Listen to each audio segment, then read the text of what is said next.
2025 में पाकिस्तान का फिनटेक और data analytics sector record speed से तरक्की कर रहा है। हम में से बहुत से लोग इस स्पीड का हिस्सा हैं। मोबाइल और ब्रॉडबैंड पेनिट्रेशन ने डिजिटल फाइनेंस के लिए वो फाउंडेशन क्रिएट कर दी है जो पहले कभी मौजूद नहीं थी। जून 2025 तक मोबाइल सब्सक्रिप्शंस 197.8 मिलियन को क्रॉस कर चुकी हैं, जो एक हिस्टोरिक माइलस्टोन है। हर यूज़र अब मंथली 8.1 से 8.8 GB डाटा कंज्यूम कर रहा है। सोशल मीडिया, स्ट्रीमिंग, एप्स, सब कुछ। ये कनेक्टिविटी अब सिर्फ एक फैसिलिटी नहीं बल्कि पाकिस्तान की डिजिटल इकोनॉमी की बैकबोन बन चुकी है। इंटरेस्टिंग पॉइंट ये है कि FY24 के Q1 में सिर्फ 565 मिलियन डिजिटल ट्रांजैक्शंस हुई थीं और एक साल के अंदर ही FY25 के Q3 में ये फिगर जंप करके 2.14 बिलियन तक पहुंच गई और वैल्यू वहाँ भी ग्रोथ रिमार्केबल रही। वैल्यू ने 182% का जंप लिया और टोटल वर्थ अब 47.9 ट्रिलियन रुपीस रिकॉर्ड हुई।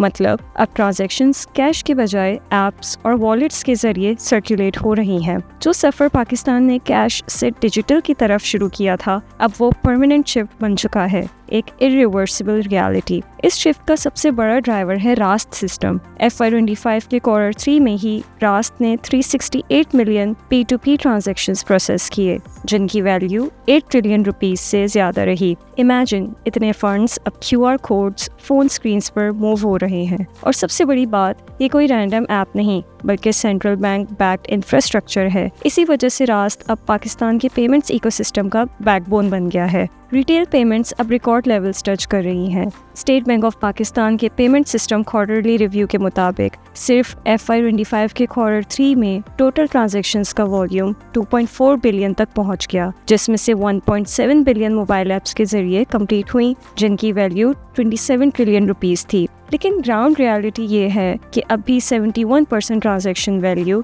यानी 117 ट्रिलियन रुपीस कैश और OTC चैनल से फ्लो होती है। ये दिखाता है कि डिजिटल ट्रांजिशन की रफ्तार तेज है, लेकिन अभी भी अनइवन है। मार्केट लैंडस्केप भी इवॉल्विंग है। जैज़ कैश और इजी पैसा अभी भी टॉप वॉलेट्स के साथ फ्रंट पर हैं। दोनों के users collectively tens of millions में हैं। नया पे और सादा पे एग्रेसिवली ग्रो कर रहे हैं। यूथ और अर्बन यूजर्स को टारगेट करके फास्ट एक्शन ले रही है और स्टार्टअप्स यहाँ भी एक्शन है। अभी जैसे प्लेयर्स सैलरी एडवांस मॉडल के जरिए बस क्रिएट कर रहे हैं और क्रेडिट बुक ने माइक्रो मर्चेंट्स और छोटी दुकानों को डिजिटल क्रेडिट एक्सेस देकर अपना फुटप्रिंट बढ़ा लिया है।